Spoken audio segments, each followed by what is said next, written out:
Subscribe now and press the bell icon. Never miss an update. Welcome everyone. आइए शुरुआत कर देते हैं आज की इस न्यू जर्नी की। आज हम बात करने वाले हैं एसएससी एसटी 09 कि बेसिकली इंग्लिश के सेक्शन पे हम डिस्कस करने वाले हैं। ठीक है, इस सेक्शन में हम क्वेश्चन नंबर 76 से क्वेश्चन नंबर 100 तक के क्वेश्चंस पे करने वाले हैं डिस्कशन। ठीक है, तो सबसे पहले कॉपी और पेन निकाल लीजिए। कॉपी और पेन निकाल लीजिए। कोई भी वर्ड कॉन्सेप्ट आपको नया दिखे उसे तुरंत राइट डाउन कर लीजिएगा, क्योंकि वो प्रीवियसली एग्जाम में आ चुका है, तो अपकमिंग एग्जाम में भी उसके आने के पूरे चांसेस हैं, ये याद रखिए। तो चलिए शुरुआत कर देते हैं आज की इस न्यू जर्नी की और देखते हैं आज का ये सेशन हमारी नॉलेज में क्या ऐड ऑन करने वाला है। आज के इस सेशन के बेस पे आप क्या खास सीखने वाले हैं। सबसे पहले select the most appropriate meaning of the given idiom. यहाँ पे एक इडियम है कम, हेल और हाई वाटर। इस इडियम का हमें मीनिंग बताना है क्या होगा। कम, हेल और हाई वाटर मतलब चाहे हेल या हाई वाटर हो, मतलब चाहे किसी भी तरह का ऑब्स्टेकल हो, हर कंडीशन में हमें आगे बढ़ते रहना, कुछ ऐसा सेंस है ना इसका। Not ready to go on adventures, no chance. Tired of all kinds of dangers, no chance. in spite of any obstacle, in spite of any obstacle। Actual answer आपका थर्ड पार्ट जाएगा। Afraid of the challenges, ये भी गलत हो जाएगा आपका। तो सबसे अप्रोप्रिएट हमारा जो आंसर जाने वाला है that would B third part, and third part would be 100% correct answer. आगे बढ़ जाते हैं अगले क्वेश्चन पे। अगला क्वेश्चन है select the wrongly spelled word. यहाँ पे आपको वो वर्ड देखना है जिसकी स्पेलिंग रॉन्ग है। ठीक है, एक वर्ड की स्पेलिंग रॉन्ग है, बाकी करेक्ट है। अगर हम बात करें माइग्रेंट वर्ड की, माइग्रेंट का मतलब प्रवासी होता है बेसिकली, और माइग्रेंट वर्ड पूरी तरह से सही भी है, प्रवासी। अगला अगर हम देखें प्रेसिडेंट, प्रेसिडेंट का मतलब बेसिकली नमूना या उदाहरण होता है, उदाहरण या नमूना। ठीक है, लाइक कोर्ट अपनी सुनवाई में क्या करती है, वो इंक्लूड करती है उन केसेस को जो पहले हो चुके हैं, जिस तरह के जजमेंट्स पहले दिए गए वो प्रेसिडेंट का काम करते हैं।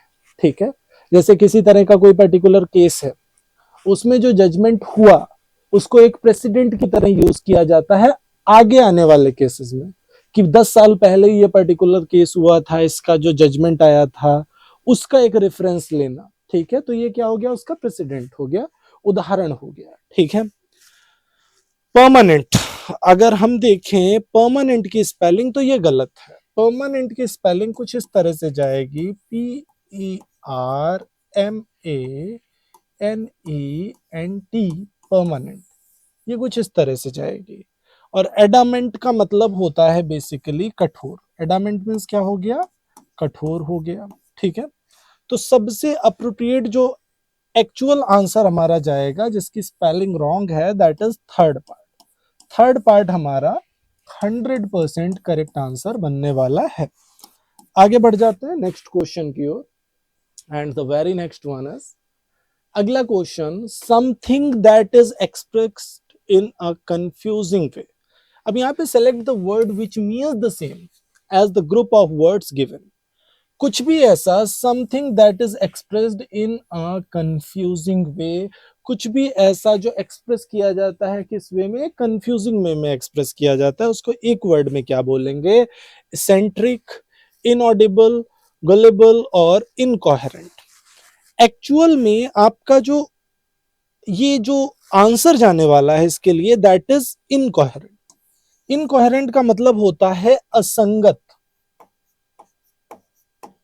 असंगत मतलब कुछ भी ऐसा जो कॉन्टेक्स्ट के अकॉर्डिंग रेलेवेंट है ही नहीं, कुछ भी ऐसा जो पर्टिकुलर कॉन्टेक्स्ट के अकॉर्डिंग रेलेवेंट है ही नहीं, कोहेरेंट है ही नहीं, उसको हम बोलते हैं इनकोहेरेंट। और something that is expressed in a confusing, इसका बेसिक मीनिंग ही क्या हो गया, कुछ भी ऐसा जो एक कंफ्यूजिंग वे में एक्सप्रेस किया गया है, जो लॉजिक के अकॉर्डिंग सही नहीं है, अप्रोप्रिएट नहीं है, कंफ्यूजन भरा हुआ है, ठीक है। एसेंट्रिक, एसेंट्रिक का मतलब बेसिकली सन की होता है, सन की, सन की, अजीब, विचित्र, कुछ ऐसे आप रिलेट कर सकते हैं। इनऑडिबल, जिसे हम सुन ना सके, दैट इज इनऑडिबल। अगर मैं गुलिबल वर्ड की बात करूं तो बेसिकली जो गुलिबल वर्ड होता है इसका मतलब होता है भोला भाला, भोला भाला, भोला समझ रहे हो ना, भोला मतलब मासूम टाइप का इंसान है, समझ नहीं है दुनिया की, दुनियादारी की, that is गुलिबल, that is called गुलिबल। आपका जो एक्चुअल आंसर जाएगा दैट इज इनकोहेरेंट इस पर्टिकुलर स्टेटमेंट के लिए। और अगर आप डी ऑप्शन पिक कर रहे हैं ना तो आपका सिक्सर लग चुका है, आपका आंसर 100% करेक्ट है। आगे बढ़ जाते हैं। Select the indirect form of the given sentence now. ये स्टेटमेंट आपको दिया है और इसका आपको इनडायरेक्ट फॉर्म फाइंड आउट करना है। कोई भी क्वेश्चन आपके सामने जैसे ही आता है आपको तुरंत पॉज ले लेना है, पॉज कर देना है वीडियो को और अपने अकॉर्डिंग, सबसे पहले अपने अकॉर्डिंग देखिए ये एक स्टेटमेंट है डायरेक्ट स्पीच में और इसका इनडायरेक्ट स्पीच क्या होगा, अपने अकॉर्डिंग करिए, पहले अपने अकॉर्डिंग करिए और उसके बाद ही आंसर पे जाइए। इससे आपका मेजर बेनिफिट होने वाला है। दूसरी चीज, जैसे ही आपको वोकिब से रिलेटेड क्वेश्चंस मिलते हैं तो उस केस में आपको क्या करना है कि वोकिब से रिलेटेड क्वेश्चंस को आप अपने अकॉर्डिंग पहले देखिए, समझिए, ऑब्जर्व करिए और आंसर करिए। सपोज आपका आंसर गलत हो गया और आंसर कुछ और है, जो वर्ड आपको जहां भी नहीं आ रहे हैं, चाहे वो मिसस्पेल्ड वर्ड का सेक्शन हो, हम बेसिकली प्रॉपर पोस्टमार्टम कर रहे हैं हर क्वेश्चन का, एक एक वर्ड को सीख रहे हैं, जान रहे हैं, समझ रहे हैं, ठीक है। तो अगर कोई भी वर्ड ऐसा है जो कॉन्टेक्स्ट के अकॉर्डिंग अप्रोप्रिएट नहीं, कोई भी वर्ड ऐसा है जो कॉन्टेक्स्ट के अकॉर्डिंग गलत है, या फिर कोई भी वर्ड ऐसा है जो आपके लिए नया है, उसे तुरंत राइट डाउन कर लीजिए। क्योंकि अभी अगर आपको नहीं आ रहा है ठीक है, लेकिन एग्जाम के टाइम पे जब वो वर्ड आता है तो कम से कम उस टाइम पे आपको वो वर्ड आना चाहिए, ठीक है। अब यहाँ पे अगर हम देखें रिपोर्टिंग वर्ब हमारी सेड है, सेड टू लिखा है मतलब पास्ट में है। जब रिपोर्टिंग वर्ब पास्ट में होती है तो रिपोर्टेड स्पीच भी पास्ट में ही जाती है। तो नीड का क्या हो जाएगा, पास्ट इंडेफिनिट क्या जाएगा, नीडेड जाएगा। नीड का क्या जाएगा, नीडेड जाएगा ना। नीडेड किस में है, यहाँ पे तो नीड्स लिखा है, गलत हो गया। यहाँ पे इज नीडिंग लिखा है, गलत हो गया। यहाँ पे नीड्स लिखा है, ये भी गलत हो गया। अब नीडेड मतलब फोर्थ पार्ट हमारा 100% करेक्ट आंसर बन जाएगा। Ram told me that, Rama told me that she needed my help for her new assignment. आपका जो सबसे अप्रोप्रिएट आंसर जाने वाला है that would B fourth part, और बाकी के ऑप्शंस हमने सिर्फ एक एक वर्ब के बेस पे आसानी से एलिमिनेट कर लिया। Active and passive voice, narration, इनमें कभी तो कंफ्यूज मत होना। पहली चीज, रिपोर्टिंग वर्ब पास्ट में है तो रिपोर्टेड स्पीच पास्ट में जाएगा। ये कब का कॉन्सेप्ट है, डायरेक्ट इनडायरेक्ट का कॉन्सेप्ट है। ये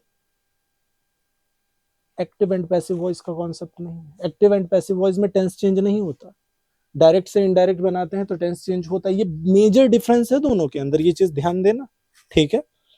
अक्सर क्या होता है कि हम कंफ्यूज हो जाते हैं, मिक्स कर देते हैं डायरेक्ट इनडायरेक्ट को एक्टिव पैसिव के साथ, एक्टिव पैसिव को डायरेक्ट इनडायरेक्ट के साथ। ऐसी गलतियां नहीं करनी है, ठीक है।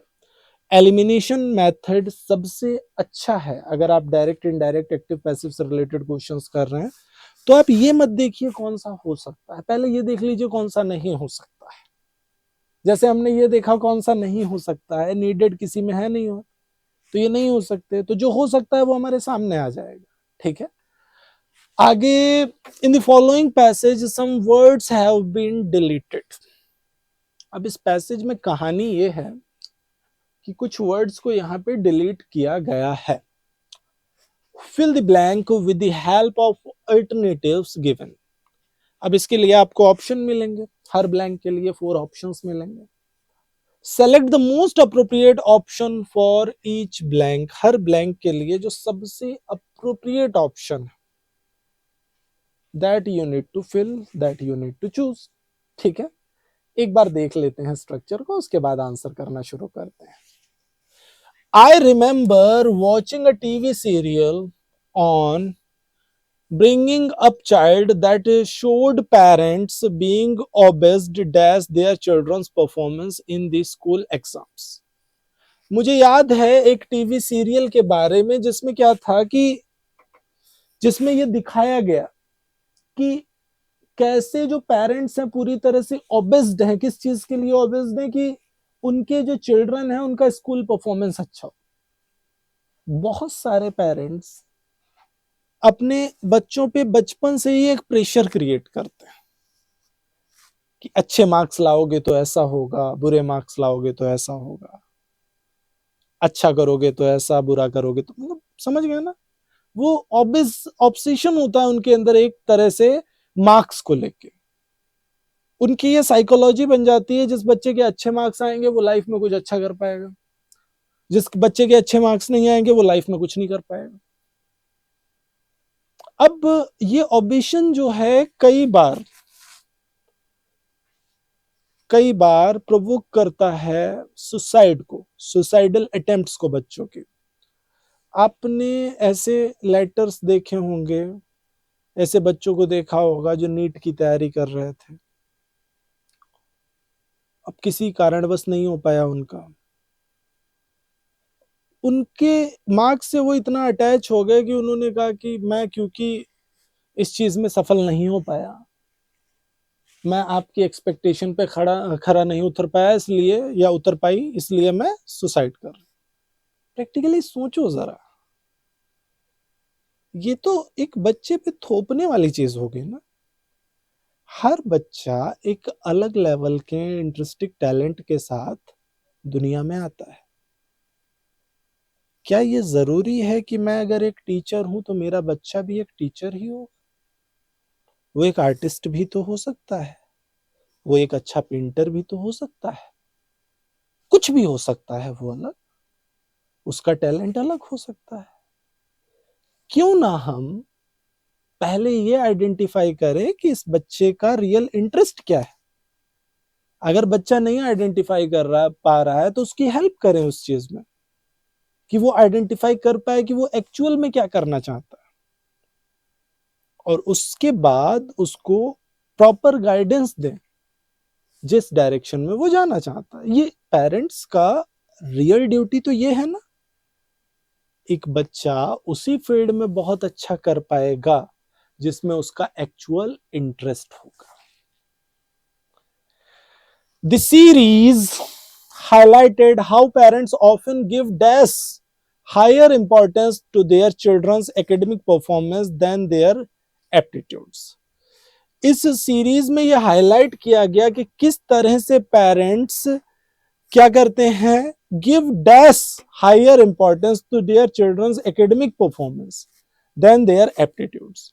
मतलब किस तरह से जो पेरेंट्स हैं उनके बेसिक एप्टीट्यूड से उनकी हाईएस्ट एकेडमिक परफॉर्मेंस को ज्यादा वैल्यू देते हैं, ज्यादा इंपॉर्टेंस देते हैं। ठीक है, उनके एप्टीट्यूड पे ध्यान नहीं देते, उनकी एकेडमिक परफॉर्मेंस पे ध्यान देते हैं कि एग्जाम में मार्क्स कितने आ रहे हैं। ठीक, so many parents push and goad their children to study hard and score dash possible in their exam. यहाँ पे एक बहुत ही प्यारा वर्ड है गोड, GOAD। गोड का मतलब होता है उकसाना। गोड का मीनिंग क्या हो गया? उकसाना। तो होता क्या है कि ज्यादातर पेरेंट्स क्या करते हैं, अपने बच्चों को प्रवोक करते हैं, पुश करते हैं कि वो ज्यादा मेहनत करें और जितना अच्छा हो सके उतना अच्छा मार्क्स लेके आए अपने एग्जाम में। They believe that academic dash guarantees a successful career, and they want their children to be next Albert Einstein not knowing that Einstein Dash was a rebel and did not follow any of parents plans for him. वो believe करते हैं कि अगर academic performance अच्छा होगा, parents ऐसा believe कर रहे हैं कि एकेडमिक परफॉर्मेंस अच्छा होगा तो हमारा बच्चा अगला आइंस्टीन बन जाएगा, और ये भूल जाते हैं कि आइंस्टीन को खुद स्कूल से निकाल दिया गया था और वो उस रास्ते पे नहीं गया जिस रास्ते पे उसके पेरेंट्स उसे भेजना चाहते थे। वो उस रास्ते पे गया जिस रास्ते में उसका एक्सीलेंस था, एप्टीट्यूड था, और उस बेस पे वो सफल हो सका। समझ गए ना? पैसेज समझ आ गया सबको? एक्चुअल में ये सिर्फ एक पैसेज नहीं है, ये लाइफ के बारे में बहुत कुछ बता रहा है। अगर आप रियल में ऑब्जर्व करें तो ये एक सिर्फ पैसेज नहीं है एग्जाम का, ये एक लाइफ के बारे में बहुत वैल्यूएबल सजेशन दे रहा है कहीं ना कहीं। यस और नो? चल, I remember watching a TV serial on bringing up children that showed parents being obsessed dash their children's performance in school exams. ए वाले फिलर के लिए क्या होगा? obsessed of, in, about, to. इस केस में अगर आप देखें तो obsessed के साथ हम क्या यूज करेंगे? obsessed किसी चीज के बारे में obsessed है ना, इसको हम obsessed भी बोलते हैं, obsessed about their children's academic performance in school exams. ठीक है, तो अबाउट जाएगा फर्स्ट फिलर के लिए हमारा आंसर। अगला 81, the series highlighted how parents often give dash higher importance to their children's academic performance than their aptitudes. अब देखो ध्यान से समझना, the series highlighted how parents often give dash higher importance to their children's academic performance than their aptitudes. Second filler के लिए हमारा answer क्या होने वाला है? सेकेंड फिलर मतलब 81 नंबर क्वेश्चन, बी वाले ऑप्शन के लिए क्या होने वाला है आंसर? एक बार देखते हैं। The series highlighted how parents often give dash higher importance, completely, fully, significantly, largely. Significantly को हम सीधे सीधे को रिलेट कर सकते हैं महत्वपूर्ण रूप से, सिग्निफिकेंटली मतलब महत्वपूर्ण रूप से। So how parents often give significantly higher importance to their children's academic performance than their aptitudes. So many parents push and goad their children. अब यहाँ पे completely, fully, largely ये तो गलत हो जाएगा। थर्ड फिलर के लिए क्या होगा answer? So many parents push and goad. goad का मतलब मैंने क्या बोला था अभी? उकसाना।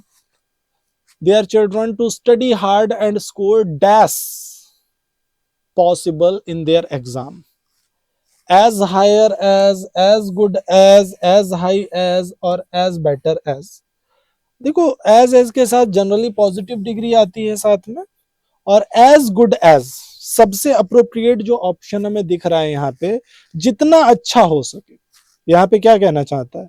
जितना अच्छा हो सके उतना अच्छा वो स्कोर करे, ऐसा पेरेंट्स चाहते हैं। और यही पेरेंट्स का बेसिक पॉइंट ऑफ व्यू होता है कि वो जो स्टूडेंट्स हैं, जो बच्चे हैं उनके, वो जितना अच्छा हो सके उतना अच्छा स्कोर करें एग्जामिनेशन के अंदर।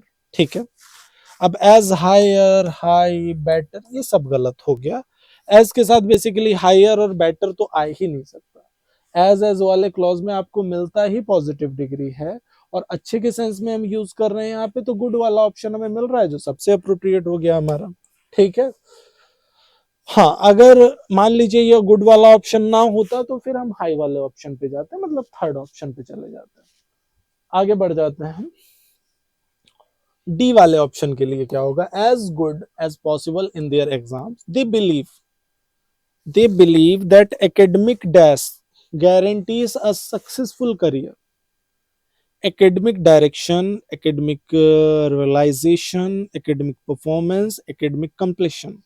सबसे अप्रोप्रिएट क्या जाएगा? एकेडमिक परफॉर्मेंस, एकेडमिक परफॉर्मेंस सबसे अच्छा जाएगा ना. दे believe that academic performance guarantees a successful career, that and they want their children to be the next Albert Einstein, not knowing that Einstein dash was rebel and did not follow any of his parents' plan. अब यहाँ पे Einstein एक particular person की बात हो रही है, तो themselves, oneself, itself, ये सब तो गलत हो जाएगा ना. इट सेल्फ तो थिंग के लिए, नॉन लिविंग ऑब्जेक्ट्स के लिए यूज होगा. हिमसेल्फ यूज हो जाएगा. Not knowing that Einstein himself was a rebel and did not follow any of his parents' plans for him. अब आई थिंक पैसेज आप सबको समझ आ गया किस तरह से स्ट्रक्चर जा रहा है. हमेशा जब भी आप क्लोज टेस्ट को करें, सबसे पहला हमें ये चीज ध्यान देनी है कि हमें पैसेज को पढ़ना है. अभी हमने बिना ऑप्शंस को देखे स्टार्टिंग में पैसेज को पढ़ा. आप जब पैसेज को पढ़ रहे थे तो आपके दिमाग में कुछ आइडियाज बन रहे थे कि इस तरह का कोई वर्ड हो सकता है यहाँ पे. यस और नो, बताओ, बन रहे थे ना आइडियाज. अब जब आपके दिमाग में आइडियाज बन रहे थे कि इस तरह का वर्ड हो सकता है, जैसे ही आप ऑप्शन पे जाएंगे, जो वर्ड आपके आइडिया से मैच कर जाएगा, 99.99% वही वर्ड आपका आंसर होगा. 0.01% भले आपका आंसर अलग हो जाए, कॉन्टेक्स्ट से रिलेवेंट हो जाए, वरना 99% आप करेक्ट आंसर पिक कर देंगे ऐसी कंडीशन में. याद रखिए इस चीज को. तो सबसे पहली जरूरत किस चीज की है? हम सबसे बड़ी गलती करते हैं क्लोज टेस्ट को करते हुए. लाइक हम पैसेज पे जाते हैं, ऑप्शन को देखा, हम पहली चीज तो पढ़ते ही नहीं है. सबसे बड़ा प्रॉब्लम क्या है? हम पढ़ते नहीं है. हम ऑप्शन ए पे गए, यहां तक, यहीं पे रुक गए. ऑप्शन पे आए, फिर बी पे गए, ऑप्शन पे आए, सी पे गए, ऑप्शन पे आए, डी पे गए, ऑप्शन पे आए, ई पे गए, ऑप्शन पे आए. इस तरह से हम करते हैं पैसेज को. ठीक है, सोच के देखो जरा इस बात को. अगर ऐसे ही करना होता तो आपको क्लोज टेस्ट क्यों देता, पैसेज क्यों देता? अलग अलग 5 फिलर्स दे देता ना, कर लेते सब अलग अलग.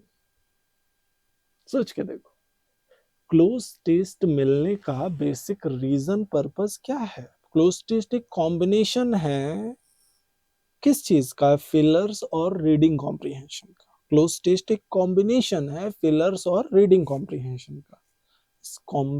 इस कॉम्बिनेशन को समझो, स्ट्रक्चर को समझो, उस बेस पे आंसर करो हमेशा. चलिए आगे बढ़ जाते हैं. Select the most appropriate word to fill in the blank. When I first met my neighbor, I took an dash liking to them. Took an dash liking, instant, instantly, instance or instantaneously. Instantaneously मतलब जल्दबाजी में, कुछ ऐसे आप relate कर सकते हैं. Instant से ही बना है इंस्टेंटेनियसली. एक बार देखिए क्या होगा आपका आंसर.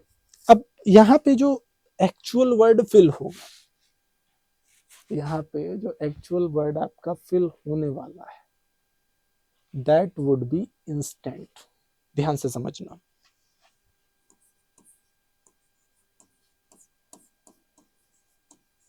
जैसे ही मैं इंस्टेंट लगाऊंगा ये फ्रेज बन जाएगा. टुक एन इंस्टेंट लाइकिंग मतलब तुरंत पसंद आ गया. When I first met my neighbor, I took an instant liking to them. मतलब जब मैं पहली बार अपने नेबर से मिला, पड़ोसियों से मिला, मेरे अंदर तुरंत ही उनको लेके क्या एक पॉजिटिविटी आई या फिर एक पसंद आई कि हाँ पर्सन अच्छे हैं. जैसे कुछ लोग होते हैं ना कि आप फर्स्ट टाइम उनसे मिले और मिलते ही मन खुश हो गया, लगता है कि हाँ ये है, ये इंसान है अलग ही लेवल के. तो यहाँ पे अगर हम देखें आंसर हमारा ए पार्ट जाएगा. A part would be the correct answer. अब यहाँ पे इंस्टेंस का मतलब एग्जाम्पल या उदाहरण होता है. इंस्टेंटली मतलब जल्दी, और इंस्टेंटेनियसली को भी हम रिलेट करें तो जल्दबाजी में, कुछ ऐसे आप रिलेट कर सकते हैं।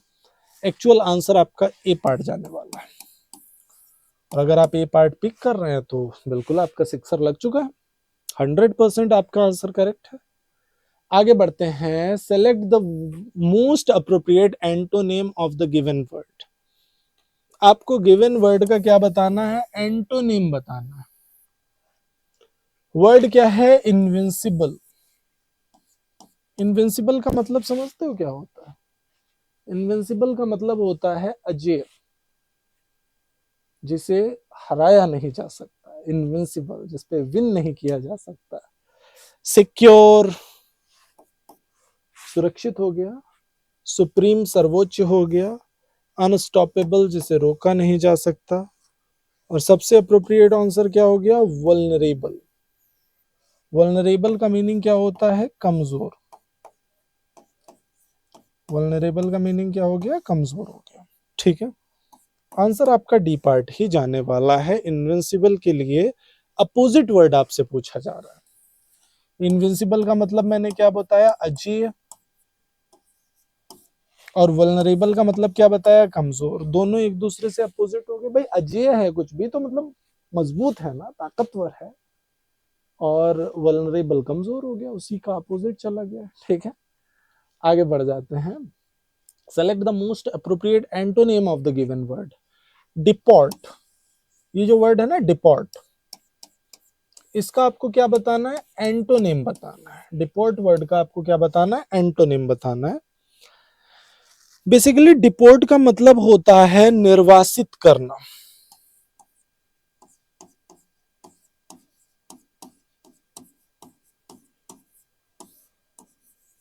निकाल देना, डिपोर्ट कर देना। और अगर मैं बात करूं एक्सपेल, इसका सिनोनिम हो जाएगा। एक्सपेल का मतलब भी निकाल देना होता है। अब निकाल देने का अपोजिट क्या हो जाएगा? निकाल देने का अपोजिट क्या हो जाएगा? एडमिट करना। डिपोर्ट का अपोजिट क्या हो जाएगा? एडमिट हो जाएगा। ट्रांसपोर्ट, एक्सपेल, कंडक्ट, ये सब गलत हो जाएगा।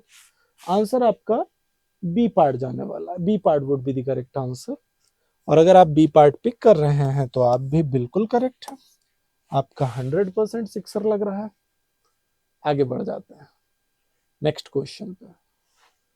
When the actress comes to know that she was declared winner of the Best Actress Award, her joy knew no bounds. अब यहां पे अगर हम देखें, पूरा स्ट्रक्चर जो है आगे का किसमें है? किसमें है? पास्ट में।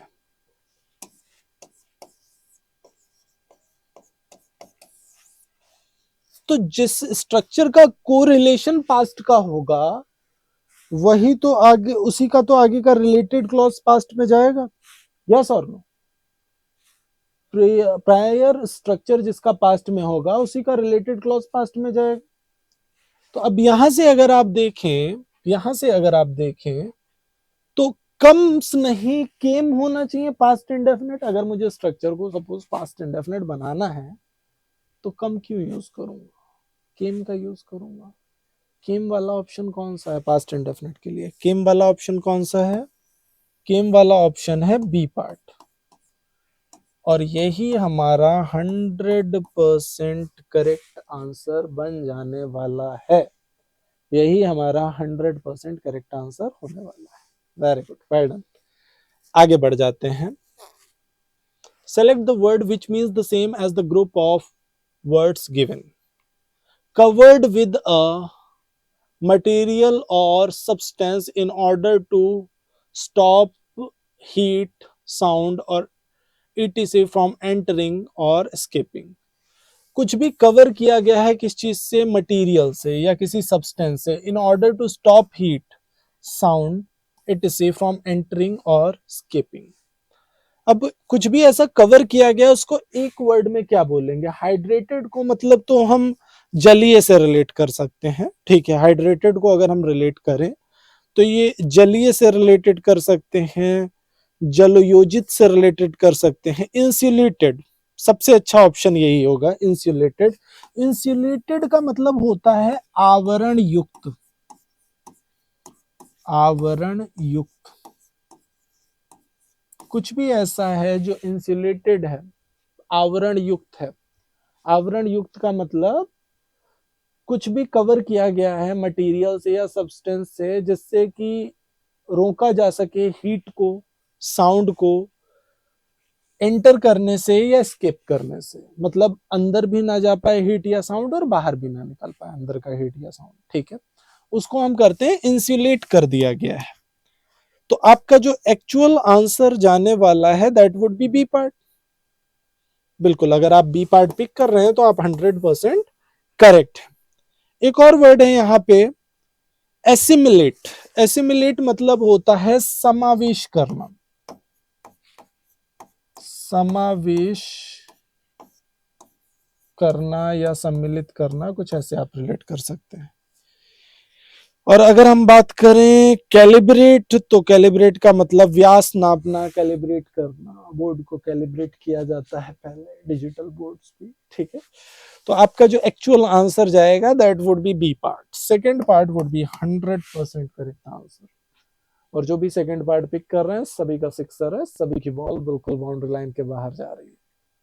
आगे बढ़ जाते हैं।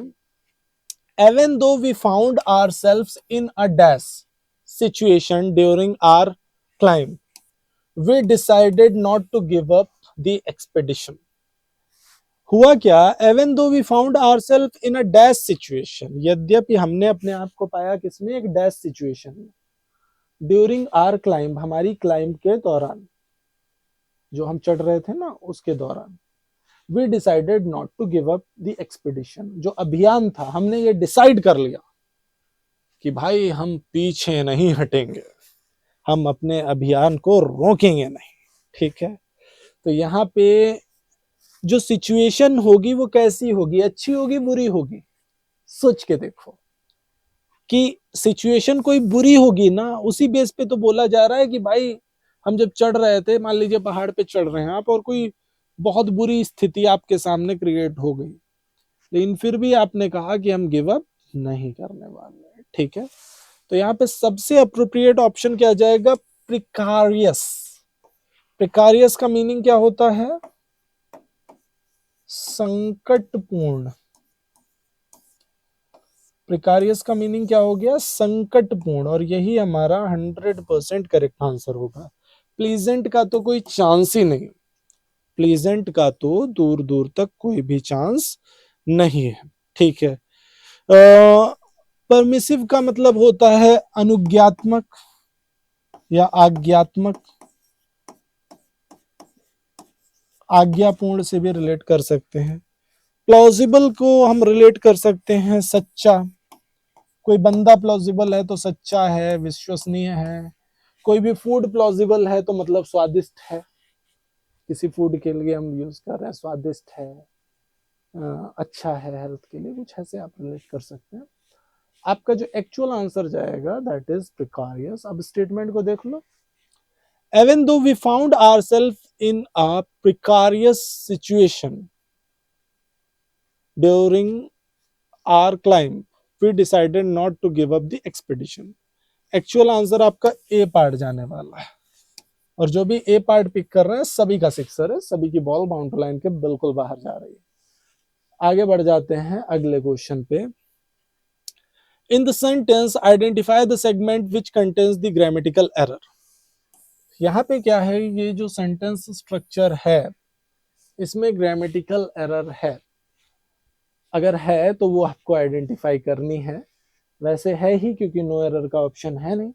एक बार देखिए क्या बीमारी है, स्ट्रक्चर को देख लीजिए और ऑप्शन के अकॉर्डिंग आंसर पिक करिए। ऑप्शन देख लीजिए कौन सा होगा, उसके अकॉर्डिंग आंसर पिक करिए। The country has the lowest per capita income and needs to create jobs to the youth. अब यहाँ पे कंट्री की क्या है? Has the lowest per capita income. Country की पर कैपिटा इनकम क्या है? लोएस्ट है, सबसे कम है। And needs to create jobs to the youth होगा या फॉर द यूथ होगा? के लिए के सेंस में यूज करेंगे ना, तो टू की जगह फॉर जाना चाहिए, और टू की जगह अगर फॉर जाएगा तो आंसर क्या जाएगा, डी पार्ट में ये मिल रहा है ना, डी पार्ट में ही हम टू को रिप्लेस कर रहे हैं किससे, फॉर से। आंसर हमारा डी पार्ट जाएगा, और जो भी डी पार्ट पिक करेंगे सभी का सिक्सर लग जाएगा। Very good, well done. आगे बढ़ जाते हैं। रीअरेंजमेंट का एक प्यारा सा नन्ना मुन्ना सा, वैसे नन्ना मुन्ना नहीं है, ठीक ठाक सा क्वेश्चन है। एक बार देखते हैं क्या होगा इसका प्रॉपर सीक्वेंस, क्या होगा इसका प्रॉपर अरेंजमेंट। अब यहां पे अगर हम देखें क्वेश्चन के अंदर, तो सबसे पहला स्टेटमेंट क्या होना चाहिए, he went into a part of the city, first नहीं हो सकता ए वाला। ए डी सी, डी वाले देखो, one day I followed a distance to know where he went every day, इससे भी पहले कोई बात हो चुकी है, डी भी नहीं हो सकता। अब सी वाला ही फर्स्ट होगा, सी वाला ही फर्स्ट होगा। From my conversation with the cook, cook से जो मेरा कन्वर्सेशन हुआ, आई हैड लर्न, उससे मुझे पता चला, क्या पता चला, that Ram Prasad had started to head out of the house at the same time every evening. Head out का मतलब बाहर निकलने के सेंस में है, कि मुझे कुक से जब मैंने बात की तो मुझे यह पता चला कि Ram Singh daily same time पे घर से बाहर निकलता है। सी, अब सी के बाद ए होगा या डी होगा, ये दोनों तो ऑप्शन एलिमिनेट हो गए। सी के बाद ए होगा या डी होगा, इससे ये क्लियर हो जाएगा कि आंसर क्या होगा, कि वो हर दिन शाम को सेम टाइम पे घर से बाहर निकलता है। कौन, राम सिंह। किसने बताया, कुक ने बताया। किसे बताया, मुझे बताया। ऐसी बात हो रही है। अब सी के बाद हम चले जाएंगे किस पे, अब इसी के आगे की बात क्या है, डी होगा ना। अब मुझे जब पता चला तो मैंने एक दिन क्या किया, one day I followed a distance to know where he went every day. एक दिन मैंने सोचा, मैंने फॉलो किया उसे, फॉलोड अ डिस्टेंस मतलब कुछ दूरी तक गया उसके पीछे पीछे, to know where he went every day, ये जानने के लिए कि आखिर वो डेली जाता कहाँ है। सी के बाद डी आ गया। अब आफ्टर दैट ए ही मिल रहा है, ये ऑप्शन भी एलिमिनेट हो गया। Third, he went into a part of the city I had never seen before and walked around a few alleys. वो सिटी के एक ऐसे हिस्से में जाता है, एक ऐसे पार्ट में जाता है जो मैंने पहले कभी नहीं देखा था, मतलब उस हिस्से में मैं पहले नहीं गया था। And walked around a few alleys, alley मतलब गली या पगडंडी होती है, और वो क्या करता है, वहां पे कुछ पगडंडियों पे जाता है, मुड़ी हुई पगडंडियां हैं, रास्ते हैं, गलियां हैं, उससे होते हुए जाता है। अब फोर्थ बी ही बचा। At one point I distinctly saw him turned around as if to make sure no one was following him, then he darted away. एक पॉइंट पे क्या हुआ कि वो रुक गया, चारों तरफ देखने लगा, जैसे कोई चोरी करता है ना, चारों तरफ देखता है, या कुछ छुपा रहा है तो चारों तरफ देखता है कि कहीं कोई देख तो नहीं रहा मुझे ऐसा करते हुए, ठीक है। So turn around as if to make sure no one was following him, कि उसने पीछे मुड़ के देखा ये श्योर करने के लिए कि कोई कम से कम कहीं मुझे फॉलो तो नहीं कर रहा है, ठीक है। देन ही डार्टेड अवे, और फिर वो तेजी से चला गया। तेजी से भाग जाना, निकल जाना, कुछ ऐसे आप डार्टेड अवे को रिलेट कर सकते हैं। दूर भाग जाने के सेंस में भी डार्ट अवे का यूज होता है। तो सबसे अप्रोप्रिएट जो आंसर हमारा जाएगा that would B D part. D part हमारा 100% करेक्ट आंसर होगा माय डियर एस्पिरेंट्स। और अगर आप डी पार्ट पिक कर रहे हैं तो सिक्सर लग रहा है आपका। आगे बढ़ जाते हैं। Select the most appropriate option to substitute the underlined segment in the given sentence. If there is no need to substitute it, select no improvement. कहानी क्या है, कहानी ये है कि यहाँ पे ये जो अंडरलाइंड पार्ट है इसको अगर आपको सब्स्टिट्यूट करने की जरूरत है तो आप नो इम्प्रूवमेंट, तो आप उस पर्टिकुलर ऑप्शन से सब्स्टिट्यूट करेंगे। अगर आपको लग रहा है सही है, कोई जरूरत नहीं है, तो नो इम्प्रूवमेंट आंसर जाएगा। There is a lot of confusion among students due to recent changes in the examination pattern. अब यहाँ पे अ लॉट ऑफ ऐसा कुछ होता नहीं है, लॉट्स ऑफ होता है, अ लॉट्स ऑफ नहीं होगा, दी लॉट्स ऑफ भी नहीं होगा, सारे गलत हो गए, तो जो है वही सही है ना। देयर इज नो इम्प्रूवमेंट जाएगा आंसर इसका। Structure would be correct. There is a lot of confusion among students due to recent changes in the examination pattern. Actual answer हमारा C पार्ट जाएगा, third part would be the correct answer. और जो भी third part pick कर रहे हैं 100% correct है वो सारे एस्पिरेंट्स। आगे बढ़ जाते हैं। Select the correct passive form of the given sentence. आपको गिवन सेंटेंस का करेक्ट पैसिव फॉर्म बताना है। मीन्स जो स्ट्रक्चर है वो एक्टिव वॉइस में है और आपको इसका पैसिव वॉइस बताना है। क्या है structure? Savita will deliver a speech on occasion of Ambedkar Jayanti. Savita क्या करेगी? डिलीवर करेगी एक स्पीच को। कब? On the occasion of Ambedkar Jayanti, Ambedkar Jayanti के अवसर पे सविता एक स्पीच को डिलीवर करेगी। तो अब यहाँ पे ऑन द ओकेशन ऑफ तो सब में कॉमन है, स्टार्ट में आ रखा है, तो ये तो होगा ही। विल डिलीवर लिखा है मतलब फ्यूचर टेंस, तो फ्यूचर ही रहेगा। वो इज वॉज वाला ऑप्शन तो सारा ही एलिमिनेट हो गया, मतलब फर्स्ट सेकंड और फोर्थ ऑप्शन एलिमिनेट हो गया, क्योंकि विल भी आएगा पैसिव में, विल भी शैल भी आएगा जब हम फ्यूचर की बात करते हैं तो। ठीक है, तो यहां से अगर आप देखें तो ऑप्शन ए, बी और डी तीनों एलिमिनेट हो गए और आंसर सबसे अप्रोप्रिएट क्या गया? थर्ड वाला part. On the occasion of Ambedkar Jayanti a speech will be delivered by Savita. This would be 100% correct answer. और जो भी हमारे एस्पिरेंट्स थर्ड पार्ट पिक कर रहे हैं उन सभी का सिक्सर लग रहा है, उन सभी की बॉल बिल्कुल बाउंड्री लाइन के बाहर जा रही है। Very good, well done. आगे बढ़ जाते हैं नेक्स्ट क्वेश्चन पे। Select the wrongly spelt word. आपको ये बताना है कि रॉन्गली स्पेल्ट वर्ड कौन सा है। एडवाइजेबल, इनविजिबल, इनविजिबल, कैपेबल और इरिटेबल। देखो क्वेश्चन को देखते ही देखते ये समझ आ रहा है कि एडवाइजेबल नहीं होता, एडवाइजेबल होता है। Means it should be ADVISABLE, advisable, ऐसा कुछ जाएगा ना। तो एक्चुअल आंसर हमारा फर्स्ट पार्ट जाएगा, इनविजिबल सही है, अदृश्य। कैपेबल सक्षम हो गया, irritable something that irritates someone, that provokes irritation, परेशान करने वाला, तो इरिटेबल हो गया।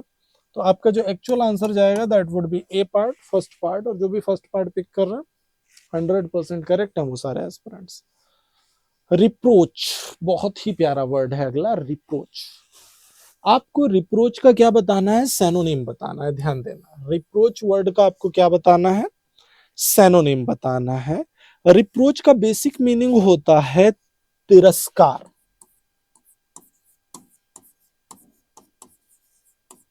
तिरस्कार, तिरस्कार करना, कुछ ऐसा रिप्रोच होता है। अब बिरेट, बिरेट का मतलब होता है बेसिकली तिरस्कार करना या फिर गाली देना, गाली देना, किसी को गालियां देना, तिरस्कार करना, कुछ ऐसा। रिप्रोच के लिए सैनोनिम तो आपका सीधे सीधे बिरेट चला जाएगा। इंडल्स का मतलब लिप्त होना हो गया, सुपरवाइज कोई चांस ही नहीं है, ट्रेन तैयार करना। आपका जो एक्चुअल आंसर जाएगा that would be B part. और जो भी बी पार्ट पिक कर रहा है सभी का सिक्सर है, सभी की बॉल बिल्कुल बाउंड्री लाइन के बाहर जा रही है। आगे बढ़ जाते हैं। रीअरेंजमेंट का एक क्वेश्चन है, एक बार ऑप्शन के बेस पे देखेंगे और पिक करेंगे अपना answer. You can also wear a hat to cover your hair and scalp to protect them from toxic particles that could be harmful. First नहीं होगा, therefore फिर ये बी वाला नहीं हो सकता, फर्स्ट बी नहीं हो सकता, फर्स्ट ए भी नहीं हो सकता. सी को देखो, all the above precautions, above precautions मतलब सी भी नहीं हो सकता, डी ही होगा पहला, डी ही होगा पहला. तो air pollution plays a major role in skin and hair related problems for which you need to take precautions.